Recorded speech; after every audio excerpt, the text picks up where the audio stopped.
Hey, it's JT from Hoagie's Garage. I wanted to run you through a kind of unique product I've installed here in the Impala for the Impala project. One of the biggest issues with these GM cars from the 90s is the radio. They sized it with what is famously known as a din and a half size. Not really many things fit into the dash slot there. And if you go with a single din, it kind of looks weird. If you go with a double din, you're into customizing and making the whole dash kind of, look different. So it's kind of an issue when you go to replace these radios. I found a company called 1Factory Radio, and what they do is they take the factory radios, they refurb them, make everything better in them, and they'll either add an auxiliary input to it so you can plug your iPod in, because there was nothing like that in the 90s that you needed that for, or they add Bluetooth functionality to them, which is for audio only, not necessarily for phone integration, but it'll play music off your phone and that sort of thing. So got one of these for the Impala, and I wanted to run you through, show you what it looks like, and show you how it works, and kind of give you my opinions on it. So this is the 1Factory Radio, Delco GM radio in the Impala SS. So what you're looking at here is the 1Factory Radio factory GM Delco, I guess, radio, if you want to call it that, in the dash. It's installed. Got it from 1Factory Radio. Now, if you look at it, at first glance, it looks pretty normal. And that's one of the best parts of it. It does retain a stock look. Has that, we'll say, it fits the year of the car, as in if I put in here like a new, Pioneer head unit, it's going to look, I guess, if you want to call it, out of place. It doesn't look like it belongs because it's that half din size where there's spacers and that sort of thing. 1Factory Radio replaces the knobs that won't crack, because these guys always cracked when they were, new or, worn out over a few years. They make sure all the lights work, and they even put a new lens in here, and then sort of everything's kind of refurbed from there. The CD player works, speed compensated volume, presets, everything works like normal. They do add, though, this little blue button right there, and that's what gives us our Bluetooth functionality.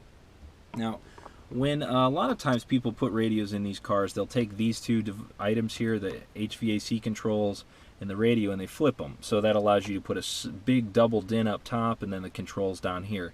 The other reason they can flip them is if you do put a single din up top, you have a flippable DVD screen that pops out. It's motorized, and it won't block your controls. Because if I put a single din down here, it's going to pop out, block my controls. One of the things I do like about this, like I stated earlier, it does match the interior. The other thing that it does that's so cool is, nobody's going to steal this thing. Nobody's going to break into my car specifically for this radio, because in all honesty, most people don't know what this blue button does, and this radio does cost more than if I went and found one of these on eBay, but nobody's going to really know. 1Factory Radio also does these types of radios with auxiliary inputs, so if you needed that, they have that option as well. So I'm going to run you through how this works here. I'm going to mount the camera and then sort of should give you a quick walkthrough and show you how easy this is to do. Okay, so I mounted the camera, and then it started to rain, so I had to come back to the garage. Sorry about the lighting issues if it's not as good. I just couldn't hear what I was recording here. So what we have here, here's the radio, and I might even... it's a little better, I guess we do that. I'll put the lights on there, you can see. Like I said, everything's been replaced in this. It's all redone. The LEDs in the back, the LCD screen has been cleaned, recovered, all that good stuff. Basically, when I turn it on, it works like normal. Press the power button. You hear the power antenna coming up. And all of our channels work like normal. We can seek, can do anything we want to. I also have CD functionality if I have a CD to put in there. Everything works like normal until I press this little blue button. When I press that, we lose our audio. What that means is, I can hit the buttons on the FM, the presets, still no audio. But what I have here now is, if you look, you can see me in there, my iPhone here, it's already synced and paired with this. I press play. You have AC/DC playing there, which is on my playlist there. You can switch songs.